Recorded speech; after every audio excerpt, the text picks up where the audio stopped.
Bonjour à tous, ou bonsoir, ça dépendra à quelle heure vous verrez cette vidéo. Je fais cette vidéo pour vous raconter ce qui nous est arrivé dans notre immeuble à Grimbergen.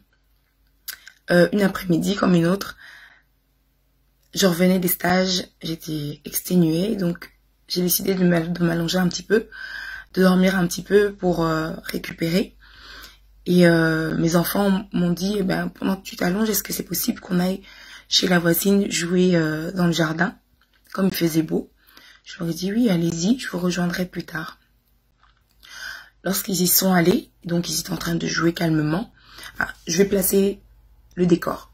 Donc c'est premier étage, il y a 2 appartements, non, il y a 4 appartements, 2 qui n'ont pas de jardin et 2 qui ont un jardin. Ma voisine habite au premier étage côté jardin, là où il y a le plus grand jardin d'ailleurs. Et juste à côté, le jardin du voisin. Le propriétaire a séparé les 2 jardins avec des grandes planches en bois, comme ça, je sais plus comment on appelle ça, des barrières quoi, qui font à peu près 2 mètres de haut. Donc les jardins sont séparés par ces barrières-là. Donc les enfants étaient en train de jouer. Et ma fille remonte en panique, en tremblant, en pleurant, me disant que le voisin a jeté un couteau sur eux. Je lui dis, t'as dit quoi? J'émergeais un petit peu, j'étais un peu dans les vapes quand elle m'a dit ça. Puis elle a répété, et sur ce, je suis rapidement descendue.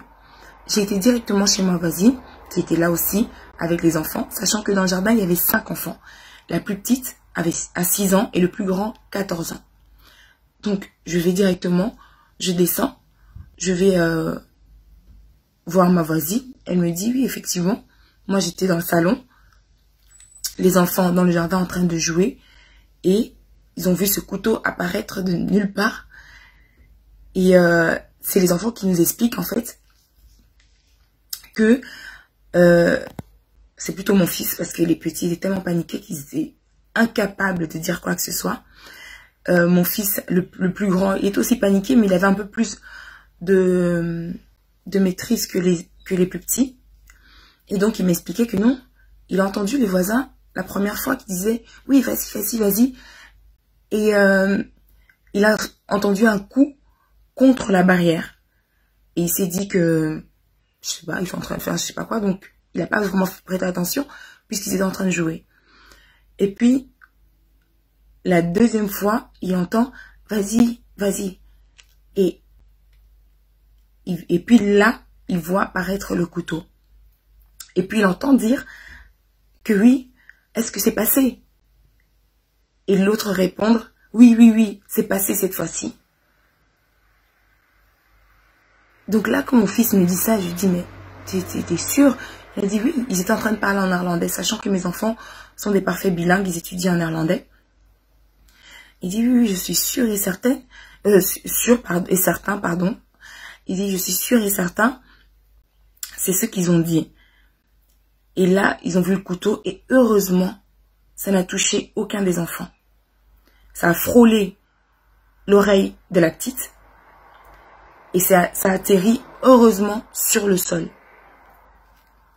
Quand il m'a raconté ça, j'ai été directement chez le voisin, le confronter, lui demander pourquoi il avait fait ça. Il a commencé par nier en bloc qu'il n'avait pas fait ça. J'ai dit, vous mentez parce que mon fils vous a entendu. Puis il a dit non, je sais qui c'est, mais je ne vous dirai pas qui l'a fait. Je lui ai dit, mais c'est une blague. Vous lancez un couteau sur des enfants et vous me dites, enfin, je n'arrive pas à comprendre ce qui se passe. J'étais tellement en colère, j'ai commencé à m'énerver contre eux. Puis je me suis dit, ça sert à rien de les confronter, j'appelle la police. J'ai appelé la police, je me suis calmée, j'ai appelé la police. La police est arrivée. Au bout d'une dizaine de minutes, tout au plus, on a décidé de laisser le couteau là où il était. La police est arrivée.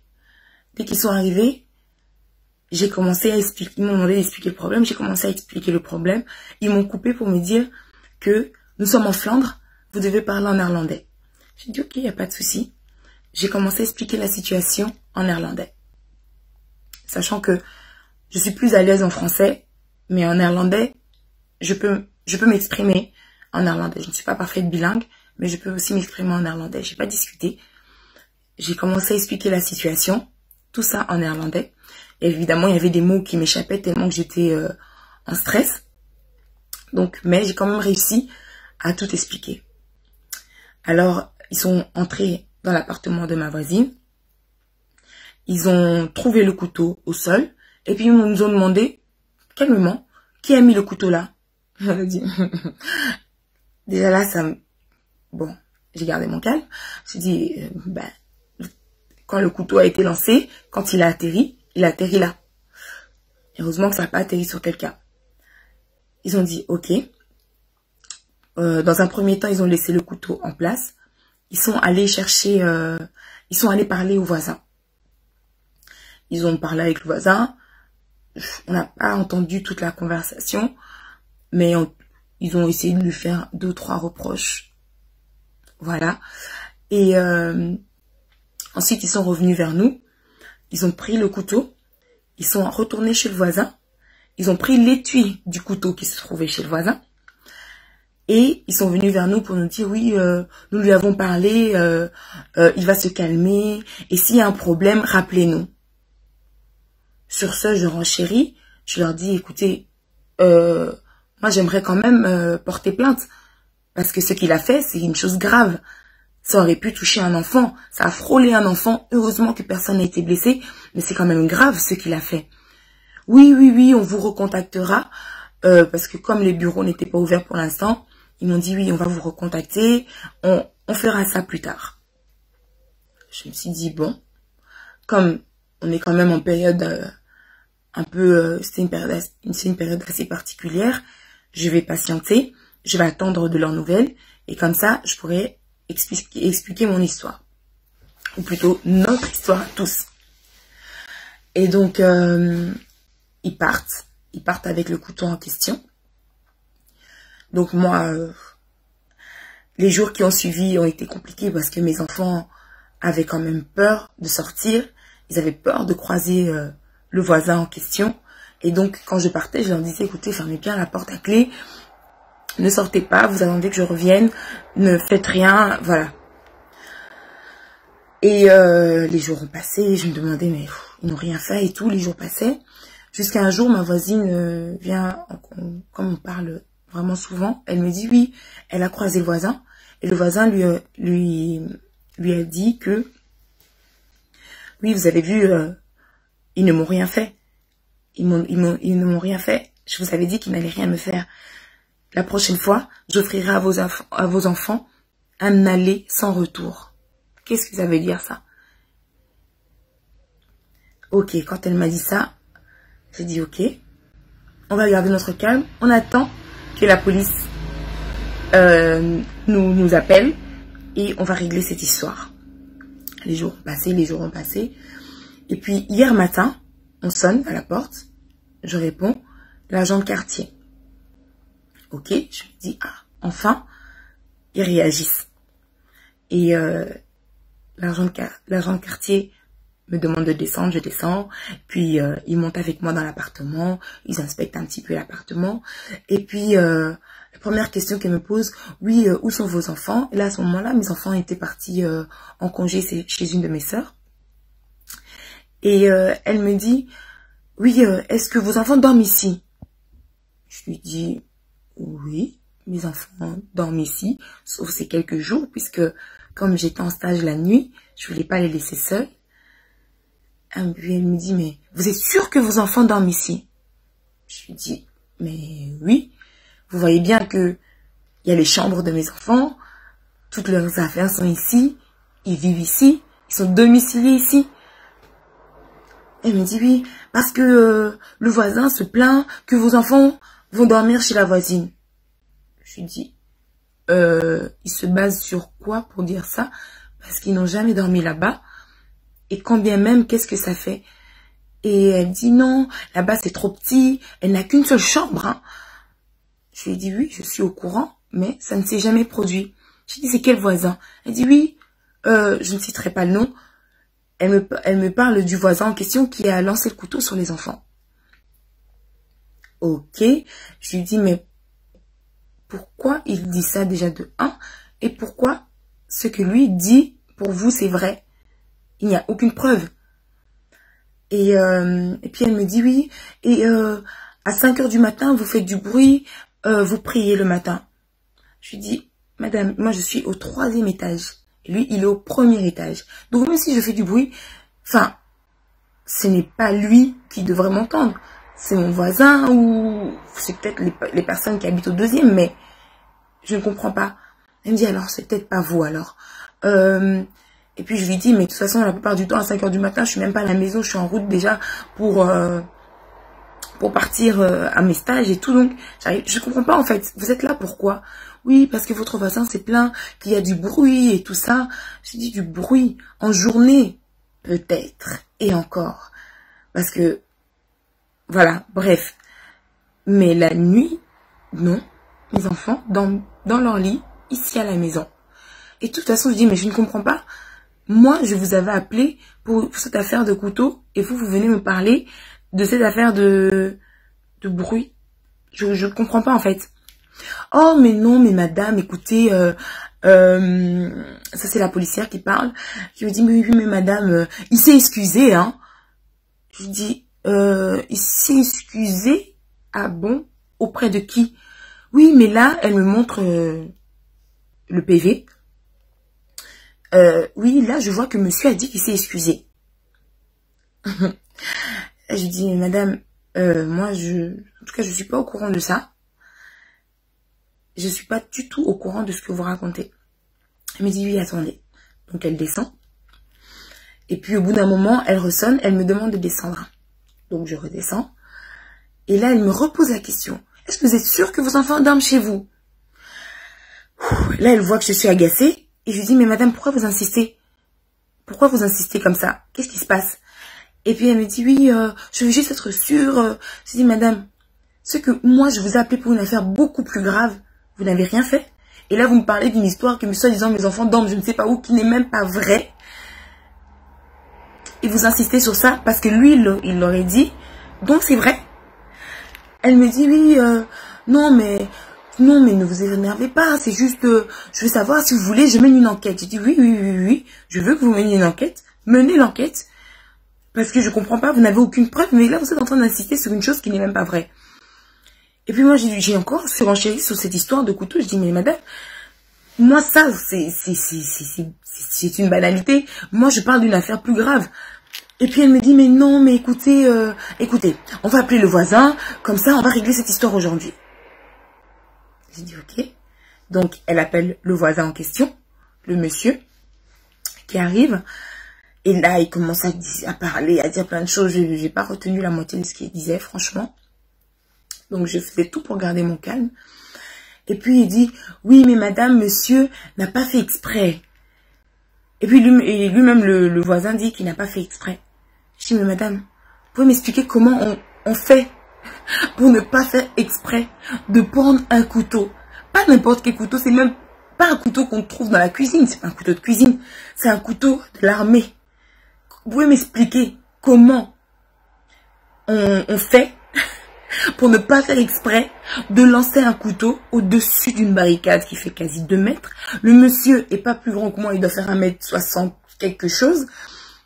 Comment il fait pour ne pas faire exprès de lancer un couteau au-dessus d'une barrière de 2 mètres? Sachant qu'à côté, il y a des enfants qui sont en train de jouer. Faut m'expliquer. Et elle me dit, mais non, mais madame, écoutez, il s'est excusé, hein, il s'est excusé. Elle insistait sur ça. Je dis, mais madame, je ne sais pas si vous vous rendez compte de ce que vous êtes en train de dire, mais non. Mes enfants sont traumatisés, ils ont peur de croiser ce voisin. C'est pas possible. Et puis elle me dit, elle prend encore le PV, et puis elle me dit, mais de toute façon, vous pouvez pas porter plainte parce qu'on n'a pas constaté. J'ai dit, ça veut dire quoi? Vous n'avez pas constaté? Ça veut dire quoi? Elle me dit, oui, on n'a pas constaté qu'il a lancé. J'ai dit, là vraiment, j'étais tellement choquée, je l'ai regardé. J'ai dit donc, je sais pas, est-ce que c'était une vidéo à laquelle je vais mettre pause, appeler la police, attendre que la police arrive et mettre play pour que vous voyez comment le couteau descendait? Je suis désolée, vous avez trouvé le couteau à terre, Un couteau qu'aucun de nous ne pouvait avoir parce qu'on ne trouve pas ça dans le commerce. Lui-même vous dit qu'il l'a lancé sans faire exprès. Et vous me dites que vous n'avez pas constaté. Et j'ai appelé la police. Vos collègues sont venus. Ils ont récupéré le couteau et le fourreau qui allait avec, qui était chez le voisin. Et vous me dites que vous ne l'avez pas constaté. Donc il n'y a pas moyen de porter plainte. Oui, mais madame, oh, c'est juste une affaire de voisinage. On va se calmer. Il a demandé, il s'est excusé. J'ai dit, moi, j'ai pas entendu des excuses. Il a dit qu'il a pas fait exprès. Pour moi, c'est pas des excuses. Mais madame, il s'est excusé. Donc, on n'en parle plus. Non, franchement, j'étais tellement choquée. Je l'ai regardé. Et puis, il me dit, mais madame, est-ce que vous comprenez ce qu'on vous dit? J'ai dit, madame, j'ai très bien compris. J'ai vraiment bien compris. J'ai compris à un tel point que ça me dépasse. J'ai dit, madame, si on inversait les rôles, comme ce monsieur est un ancien militaire ou ancien policier, j'en sais rien, donc on lui passe tous les caprices. Je lui ai dit, madame, si c'était moi qui étais à la place de ce monsieur, avec cette peau, je suis sûre qu'on serait même pas en train de parler de ça. Je serais déjà en garde à vue. Ça, c'est une attaque à l'arme blanche. Je suis désolée. C'est une tentative de meurtre. Je suis désolée, madame. Elle me dit, mais non, il ne vous a pas menacé. Je dis, mais madame, le couteau en lui-même est une menace. Il ne m'a pas menacé. Ça veut dire quoi, il ne m'a pas menacé? Je sais pas, ou peut-être les définitions des mots, je ne les connais pas bien, j'en sais rien. Mais il faut m'expliquer. Et puis il était là, mais madame, il s'est excusé et tout ça. J'ai dit, madame, juste, non, les excuses ne peuvent pas passer comme ça. C'est un ancien policier ou militaire. Dans les deux cas, c'est encore plus grave. Il n'a pas à l'utiliser déjà de 1. Il n'a pas à faire ça. Mais elle insistait sur le fait qu'il s'est excusé. Donc l'affaire est close, on n'en parle plus. Sur ce, j'ai regardé. J'avais les larmes aux yeux de colère. Et je leur ai dit, écoutez, je veux rentrer chez moi. Je veux plus en parler. Je veux plus en parler puisque, en fait, c'est un langage de sourd. Personne n'écoute personne. Donc, je veux rentrer chez moi. Et je vais porter plainte. Je vais porter plainte, je m'en fous. Je vais trouver un commissariat où ils accepteront ma plainte parce que ce n'est pas normal. Ce n'est pas normal que vous preniez une telle affaire à la légère.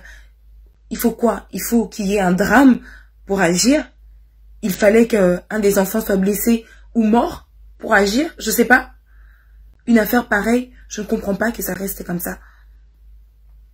Donc, j'ai fait cette vidéo pour que cette histoire soit connue, pour que, je sais pas, que les choses bougent, j'en sais rien, mais je suis trop choquée par le comportement de ces policiers. Je suis trop choquée. Je ne trouve pas ça normal.